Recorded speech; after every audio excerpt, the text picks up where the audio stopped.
গতকাল আমি ফেসবুকে এই রেসিপির ছবিগুলো পোস্ট করেছিলাম আর তোমাদেরকে প্রশ্ন করেছিলাম, বলো তো এটা কী বানিয়েছি।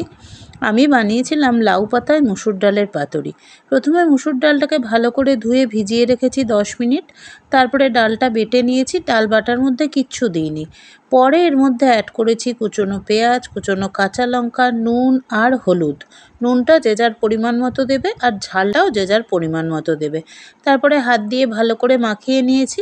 লাউ পাতাগুলোকে আগেই ভালো করে ধুয়ে পরিষ্কার করে জলে ভিজিয়ে রেখেছিলাম।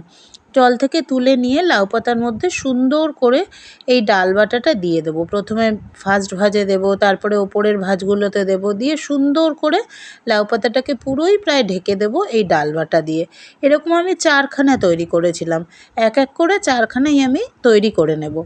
তারপরে এটাকে কিন্তু আমি খুব কম তেলে সেঁকে নেব। গরম ভাতের সাথে এরম খাবার হলে না জাস্ট জমে যাবে। দেখো আমি ফ্রাই প্যানের মধ্যে দিয়ে দিয়েছি সর্ষের তেল। দিয়ে এবার এক এক করে 4টে ওই পাতায় দিয়ে দেবো। এর কিন্তু এক পিঠে এখনও ডাল বাটা দেওয়া হয়নি। এই ফ্রাই প্যানে দেওয়ার পরে ওপরের থেকে ডাল বাটাগুলো আবার দিয়ে দিলাম।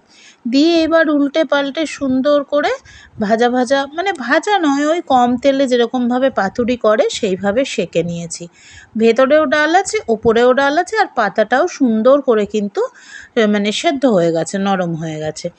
এইবার এটা দিয়ে আমি খাবো হচ্ছে ঘি আর কাঁচা লঙ্কা দিয়ে, গরম ভাতের সাথে খাবো। ওফ, সেই স্বাদ যাকে বলে আর কি। দেখো ঘি দিয়েছি, গরম ভাত আর দুটো নিয়েছি পাতুরি।